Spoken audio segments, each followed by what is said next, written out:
है कि अररिया हो, मुंगेर हो, अभी रैली में पीएम नरेंद्र मोदी आए हुए थे।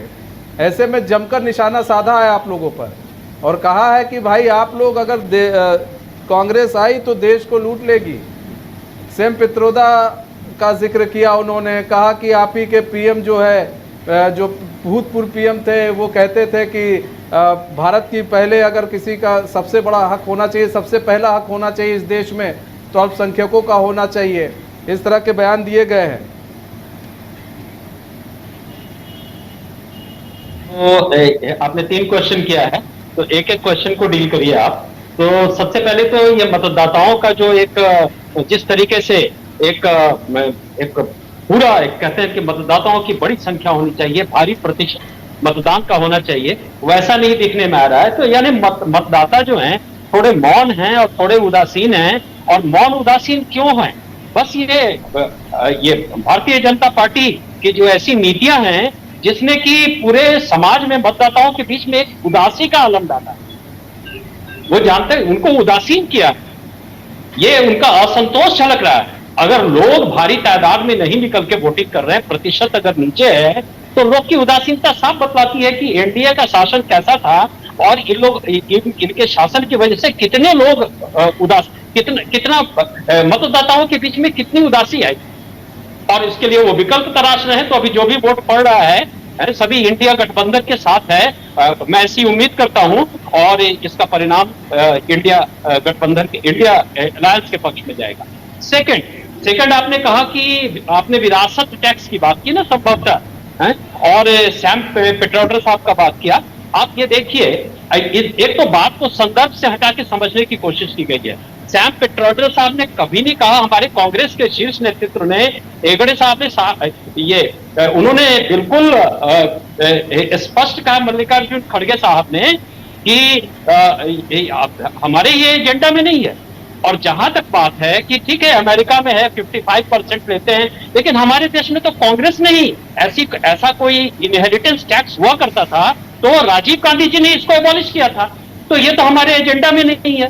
और तीसरी ये बात है कि ये जो दुष्प्रचार एनडीए कर रहा है कि वो मंगलसूत्र, लेकिन राजनीतिक गुरु माने जाते हैं राहुल गांधी के सैम पित्रोदा, आपको भी मालूम है सर, राजनीतिक गुरु हैं। अगर वो कुछ बोल रहे हैं तो वो हल्के में नहीं बोल रहे होंगे। वो इंडियन ओवरसीज कांग्रेस के वो अध्यक्ष हैं और वो इस चीज को एक एज ए इकोनॉमिस्ट और एक जो पूरी दुनिया में जिस तरीके से पश्चिमी देशों में इस जो पैटर्न है उसकी उन्होंने बात की। और कहीं पर उन्होंने ऐसा नहीं कहा है कि ये हिंदुस्तान में लागू किया जाए। तो यही बात है कि संदर्भ से बात को काट के, जो बात कही गई है उसको संदर्भ से काट के उस पर राजनीतिक मुलम्मा चढ़ा करके जिस तरीके से एनडीए का नेतृत्व लोगों के बीच में परोस रहा है, तो इसको हम लोग स्पष्ट तरीके से पहचान रहे हैं। मतदाता स्पष्ट तरीके से इस बात को पहचान रहे हैं। कैसे पहचान रहा है सर? राजनीतिक गुरु बोलेंगे कि भाई यहाँ पर संपत्ति जो है इतनी दे देनी चाहिए, इतनी इनको दे देनी चाहिए। कैसे मतदाता? राहुल गांधी कह रहे हैं कि हम आएंगे तो सबकी संपत्ति की जांच करवाएंगे, तो भाई कैसे मतदाता फिर भरोसा करेगा? क्या मंशा? देखिए, कांग्रेस ने कहा ना, जस्टिस की बात हम करते हैं, न्याय की बात करते हैं। हमारे मैनिफेस्टो में क्या है? हम 5 न्याय की बात कर रहे हैं, हमारे 5 सर ठीक है, लेकिन ये जो है इसकी बात तो आप ही लोग कर रहे हैं, कोई अलग से थोड़ी ना कर रहा है। बीजेपी नहीं कर रही है, बीजेपी मुद्दा बना रही है। पूंजीपतियों, देखिए मेरी बात को, ये पूंजीपतियों के पास जो एक बड़ा धन, अभी मैंने पिछली बार बताइए, राहुल गांधी जो बोल रहे हैं उसको बात कीजिए ना। राहुल गांधी कह रहे हैं सबकी संपत्ति की जांच कराएंगे। अभी पीएम मोदी कह रहे हैं अभी ये स्कैनर लेकर ढूंढेंगे, एक एक लोगों की संपत्ति को स्कैन करेंगे। ये सब जो प्रतीक और ये उपमा का यूज किया जा रहा है, ये सब कुछ नहीं है। ये सब बात बनाने वाली बात है, जुमलेबाजी है। एनडीए अपने स्वभाव के मुताबिक और पीएम मोदी जी की जो प्रकृति है और जिस तरीके की भाषण शैली है और जिस तरीके से उनके बोलने का अंदाज है, ये कुछ नहीं है। जनता जानती है कि ये कुछ नहीं है, बल्कि जुमलेबाजी है। सर जुमलेबाजी, न्याय की बात मतलब राहुल गांधी जो बोल रहे थे वो जुमलेबाजी है, ठीक है पाठक जी, वो जुमलेबाजी है। राहुल गांधी नहीं, पीएम मोदी जी जो बोल रहे हैं, राहुल गांधी जी मतलब राहुल गांधी जो बोल रहे थे वो ठीक बोल रहे थे। मतलब मोदी जी जो बोल रहे हैं वो बोलने बाकी है, राहुल गांधी जी जो बोल रहे थे वो ठीक बोल रहे थे, कहना चाह रहे हैं। देखिए हम लोगों ने, देखिए राहुल गांधी जी की एक दृष्टि देखिए, दूरदृष्टि, अप्रेंटिसशिप की बात मतलब है, दूरदृष्टि से ही वो बोल रहे थे कि सबकी संपत्ति की जांच की जाएगी। हम गृहिणियों को जो एम्पावरमेंट कर रहे हैं, हम जो अप्रेंटिसशिप चलाने की कोशिश, देश के में जो 25 साल से नीचे के हैं उनको अप्रेंटिसशिप दे करके हम मानव संसाधन में तब्दील करना चाहते हैं, तो ये सब क्या बतलाता है? हमारा ये है कि कर्नाटक के कुछ युवाओं को, कर्नाटक के कुछ युवाओं को थोड़ा से स्किल दे दिए होते तो शायद जनता थोड़ी प्रभावित भी हो जाती। ठीक है, पाठक जी भी कुछ कहना चाह रहे हैं, आपके सवालों का जवाब देना चाह रहे हैं पाठक जी। देखिए, कांग्रेस का इतिहास आप उठाकर देख लीजिए। 150 साल, लगभग 150 साल पुरानी पार्टी है, अंग्रेजों के जमाने की पार्टी है। और अंग्रेज चले गए भले ही, लेकिन इनके अंदर में वो भावना अंग्रेजों वाली आज भी वास करती है। अंग्रेजों के समय की नहीं, राष्ट्रीय आंदोलन की पार्टी है। अंग्रेज राष्ट्रीय आंदोलन की पार्टी है। आप सुधारिए, ये इस देश में लागू करना चाहते हैं। कांग्रेस एक बीजेपी राष्ट्रीय आंदोलन की पार्टी नहीं है। रहने को आप पहले सुधारिए बातों को। तो कम्युनिस्ट पार्टी कांग्रेस से इतने दिनों तक क्यों लड़ती रही? कम्युनिस्ट पार्टी कांग्रेस से इतने दिनों तक क्यों लड़ती रही? माफी मांगे देश से कि राष्ट्रीय पार्टी थी, राष्ट्रीय आंदोलन की पार्टी से कम्युनिस्ट पार्टी लड़ती रही, क्यों लड़ती रही? इसका ओवर देश से माफी मांगे कम्युनिस्ट पार्टी। हमारे भारतीय जनता पार्टी कांग्रेस के कह रहे हैं, पहले सुधारिए इस चीज। ओवरसीज के अध्यक्ष हैं कांग्रेस के, तो भैया राष्ट्रीय पार्टी है, इस देश की पार्टी है, उसके ओवरसीज में राष्ट्रीय आंदोलन की पार्टी कांग्रेस है। ये कम्युनिस्ट पार्टी, आंदोलन की पार्टी, राष्ट्रीय आंदोलन की पार्टी से कम्युनिस्ट इतने दिनों लड़ती रही, और अभी देखिए निशान से मूल रूप से विदेशी एजेंडा को लागू करना ही कांग्रेस का जो है ध्येय रहा है हमेशा से, और आज भी उसी पे वो काम। बीजेपी के लोग विदेश का देखला के चमक देश में वोट लेना चाहते हैं। ये दूसरे को आप समझा, पाठक जी को बोल लीजिए। आते हैं हमारी सरकार आएगी तो ये इन्होंने अपने मैनिफेस्टो में स्पष्ट रूप से कर दिया है कि हमारी सरकार आएगी तो जैसे विदेशों में इस तरह की योजना है, वो योजना हम इस देश में भी लागू करेंगे। और जब ये स्पष्ट उन्होंने अपना जो है भाव है, मैनिफेस्टो क्या होता है, किसी भी राजनीतिक दल का जो मैनिफेस्टो होता है वो आने वाले 5 वर्षों में हम किन किन बातों पे, किन किन चीजों पे काम करेंगे, वो उसमें दर्शाया जाता है। हम इस देश के नागरिकों को क्या क्या सुविधा देंगे ये बताते हैं लोग। तो जब मैनिफेस्टो में इस तरह की बातें आप शामिल करते हैं तो आपकी मंशा स्पष्ट जाहिर होती है। और ये इस देश की जनता बहुत पहले से कांग्रेस के बारे में ये बात जानती है, इसी वजह से इनका जो राजनीतिक अस्तित्व समाप्त हो रहा है, इसके पीछे यही सबसे बड़ा कारण है। 40 पे आए थे ना पिछली बार, इस बार अगर 4 सीट भी मिल जाए तो बड़ी बात है। निशांत करपटने जी, एक बात और पीएम मोदी ने कही है भाई, उसको भी समझना पड़ेगा कि कर्नाटक के मैनिफेस्टो का स्वरूप दिखता है इस मैनिफेस्टो में। ओबीसी जो समाज के लोग हैं उनका जो है हक मार के अल्पसंख्यकों को दिया जा रहा है। इस तरह के आरोप लग रहे हैं आप पर भाई कि आप लोग ओबीसी समाज का हक मार रहे हैं। जिस तरह से कर्नाटक में मारकर अल्पसंख्यकों को दिया जा रहा है, उसी तरह से देश में भी होगा। देखिए ये सब भी जो है, इरफान जी आते हैं इरफान जी, आ रहे बोले आप निशान जी। देखिए ये एक कुछ नहीं है, बस ये जुमला है और पीएम मोदी जी का, और साथ में जो बात है नहीं उस बात को इस तरीके से पेश किया जा रहा है जिससे कि पब्लिक में कंफ्यूजन हो। हालांकि पब्लिक सब बात को जान रही है, किसी प्रकार ऐसा कुछ भी नहीं है। अगर जब ठीक से पड़ताल करेंगे अभी ये आरक्षण का किस तरीके से लोगों को दिया जा रहा हो और किस तरीके से किन सामाजिक समूह की भागीदारी है। कांग्रेस तो शुरू से, इसीलिए तो हम जातीय जनगणना की बात करते हैं। हम कहते हैं कास्ट सेंसस कीजिए। कास्ट सेंसस से हर एक जाति की जो संख्या है, जो सामर्थ्य है, जो आर्थिक स्थिति है, जो सामाजिक स्थिति है, उसको समझिए, उसका निर्धारण कीजिए और उस मुताबिक उसमें सुधार लाने के लिए, उनकी उन्नति को सुनिश्चित करने के लिए, उन जातियों की उन्नति को सुनिश्चित करने के लिए और उनको देश की मुख्य धारा में लाने के लिए उनको उस मुताबिक आरक्षण दीजिए, उस प्रकार मुताबिक उनको सहायता कीजिए।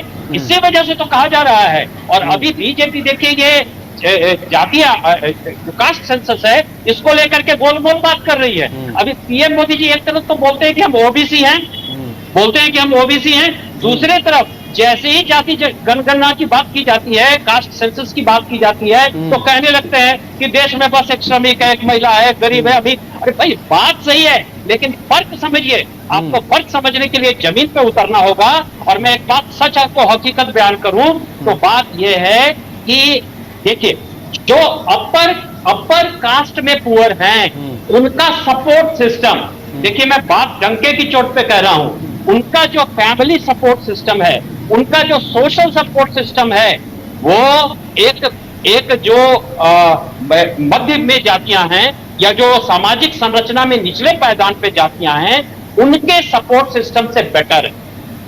पुअर दोनों हैं, दलित भी पुअर है, ओबीसी भी पुअर है, और जो अग्रिम पंक्ति में जातियां हैं वो भी पुअर हो सकती हैं। लेकिन सपोर्ट सिस्टम की बात करेंगे, सोशल रिकॉग्निशन की बात करेंगे, एक सोशल इमेज की बात करेंगे, तो यू विल फाइंड डिफरेंस। तो कहने का यह मतलब है, इसीलिए जातीय जनगणना की बात की गई है। और जहां तक ये अफवाह फैलाई जा रही है कि ये जो ओबीसी का आरक्षण है, इसमें मुसलमानों का, ये हम एक चीज करपटने जी और जानना चाहेंगे भाई, आप लोग कौन से पेड़ के नीचे आप लोगों ने भाई ये ज्ञान आपने प्राप्त किया, ये हम भी जानना चाहेंगे, दर्शक भी जानना चाहेंगे। आप जातीय जनगणना की बात कर रहे हैं, आप सत्ता में रहे हैं, आप सबसे ज्यादा सत्ता का आप लोगों ने सुख भोगा है। उस वक्त जातीय जनगणना की बात क्यों नहीं होती है? हुई भी थी तो वो आज तक लागू क्यों नहीं हो पाया? सवाल ये भी उठ रहा है, क्योंकि फिर बात यही उठती है कि कर्नाटक में सरकार आपकी है, करा लेते जातीय जनगणना, क्यों नहीं हो पा रहा है? कहाँ पेच फंस जा रहा है? बात सही है। एक बात कहते हैं, घर में जैसे बच्ची रहती है, अब बच्ची का विवाह करना है, तो विवाह करना है तो कहते ना कि बच्चियां शरीक हो गई, मतलब बड़ी हो गई, अब पढ़ लिख ली, तब उसका विवाह किया जाए। उसी तरीके से कोई भी काम करने का, किसी भी चीज को लागू करने का, कोई भी कार्यक्रम को जमीन पे उतारने का समय होता है।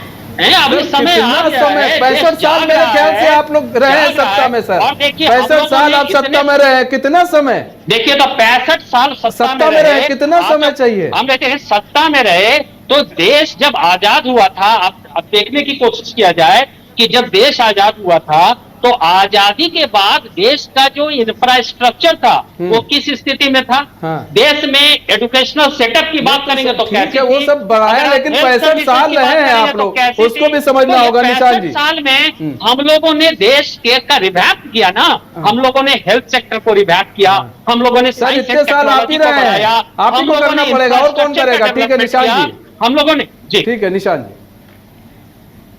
नितिन जी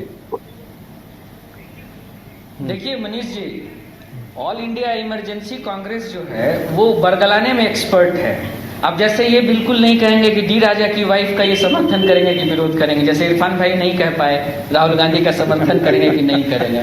अच्छा ये बात आप चर्चा करेंगे तो मुस्कुरा के इसको टालने की कोशिश करेंगे, इतना असहज हो जाते हैं। अच्छा दूसरी बात क्या है, अभी आपने जाति गणना की बात की, 2011 में महान मनमोहन सिंह की महान सरकार ने जाति गणना करवाई, पूरे देश में कराई जातीय जनगणना, और 15,000 करोड़ रुपए का उसमें फिजूल खर्च किया। और पता है मैं इसको फिजूल खर्च क्यों कर रहा हूं मनीष जी? वहां भी बेईमानी कर ली इन लोगों ने, वहां भी भ्रष्टाचार कर लिया। जिस स्टेट में जातियों की जितनी संख्या थी उसका 5 गुना 6 गुना जातियां आ गई। अब मुंह दिखाने की लायक नहीं रही कांग्रेस, उस रिपोर्ट को बंद कर दिया। तो ये तो इनकी हकीकत है। अच्छा देखिए किस तरह से, मैं जब बरगलाने की बात करता हूँ तो ये पूरा इंडी गठबंधन का जो ये प्रोपेगेंडा गठबंधन जिसको मैं बोलता हूँ, 60-70 साल तक मुस्लिम समाज को ये लोग एक धार्मिक स्थल के नाम पे बरगलाते रहे। और देखिए क्या क्या इनके नाक के नीचे मस्जिद टूट गई, सब लोग कुछ नहीं कर सके। इनके नाक के नीचे कोर्ट में मामला चला गया, ये कुछ नहीं कर सके। इनके नाक के नीचे राम मंदिर बन गया, ये कुछ नहीं कर सके। और क्या कहते हैं, हम रामलला की प्राण प्रतिष्ठा में नहीं जाएंगे, मुसलमान फिर से हमको वोट दे दो, मुसलमान फिर से हमको वोट दे दो। ये है इनकी हकीकत। और दो ही बात हो सकती है, या तो इन्होंने हिंदुओं के हक को मारा या मुसलमानों को बरगलाया।